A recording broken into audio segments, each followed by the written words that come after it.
জানি জানি, জামাই ষষ্ঠীতে চিংড়ি মাছের মালাইকারি তো করতেই হবে। চলো আজ একেবারে ইউনিক পদ্ধতিতে দুধ ছাড়াই চিংড়ি মাছের মালাইকারি করে খাওয়াই। দুর্দান্ত স্বাদ হয় এভাবে চিংড়ি মাছের মালাইকারি রান্না করলে। তার জন্য চিংড়ি মাছগুলো নিয়ে প্রথমে খুব ভালো করে বেছে নিতে হবে।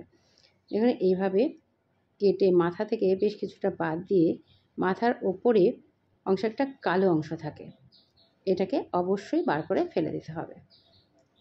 তারপর পিঠের দিকেও একটা কালো সুতোর মতন থাকে, যেটা এর মধ্যে কিন্তু নোংরা থাকে। এই কালো সুতোটাকেও অবশ্যই বার করে ফেলে দিতে হবে। আমি মাছগুলো সব ধুয়ে বেছে রেডি করে নিয়েছি। আর এবারে ম্যারিনেশন করে নেব। তার জন্য প্রথমে দিয়ে দিলাম হাফ চামচ মতন লবণ, হাফ চামচ হলুদ, আর হাফ চামচ দিয়ে দিলাম শুকনো লঙ্কার গুঁড়ো। দিয়ে হাতের সাহায্যে খুব ভালো করে মাখিয়ে 10 মিনিট রেখে দেব। সেই ফাঁকে মশলাগুলো রেডি করে নেব।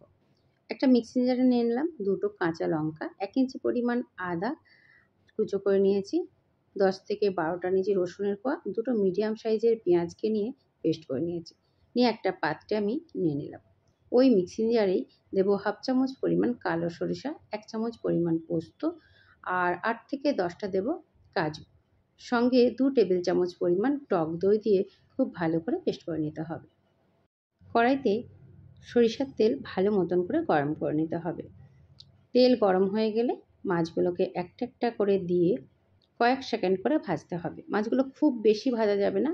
চিংড়ি মাছ বেশি ভাজলে রাবারের মতন হয়ে যায়, সেই মাছ কিন্তু খেতে একদম ভালো লাগে না। 15 থেকে 20 সেকেন্ড মতন ভাজলেই হয়ে যাবে। প্রথম ব্যাচের মাছটা ভাজা হয়ে গেছে, আর একইভাবে সব মাছগুলো আমি ভেজে তুলে নেব। ওই তেলের মধ্যেই প্রথমে আমি গোটা গরম মশলা ফোড়নে দিলাম।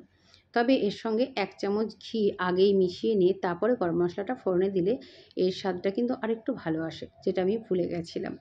ঘিটা পরে দিয়ে দিলাম। তারপরে দিলাম পেঁয়াজ, রসুন, আদার যে পেস্টটা করেছিলাম সেটা। একটু নেড়ে চেড়ে নিয়ে দেবো হাফ চামচ পরিমাণ হলুদ গুঁড়ো, হাফ চামচ পরিমাণ শুকনো লঙ্কার গুঁড়ো, হাফ চামচের একটু কম দিলাম কাশ্মীরি লঙ্কার গুঁড়ো, আর 1 চামচ পরিমাণ দিয়ে দিলাম মৌরি বাটা। এখানে জিরের গুঁড়ো বা ধনের গুঁড়ো কিছুই কিন্তু ব্যবহার করব না। এই মৌরি বাটার স্বাদটাই কিন্তু এই মাছের স্বাদটাকে অনেকটা বাড়িয়ে দেবে। এবারে মশলাটাকে খুব ভালো করে নেড়ে নেড়ে কষিয়ে নিতে হবে যতক্ষণ না মশলা থেকে তেলটা ছেড়ে আসছে।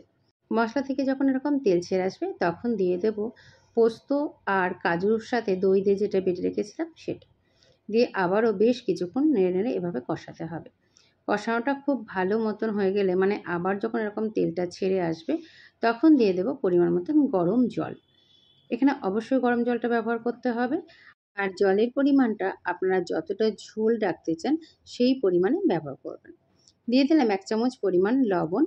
আর ঝোলটা যখন এরকম ফুটে উঠবে তখন ভেজে তুলে রাখা মাছগুলো দিয়ে 5 থেকে 6 মিনিট এভাবে ফুটিয়ে নিতে হবে।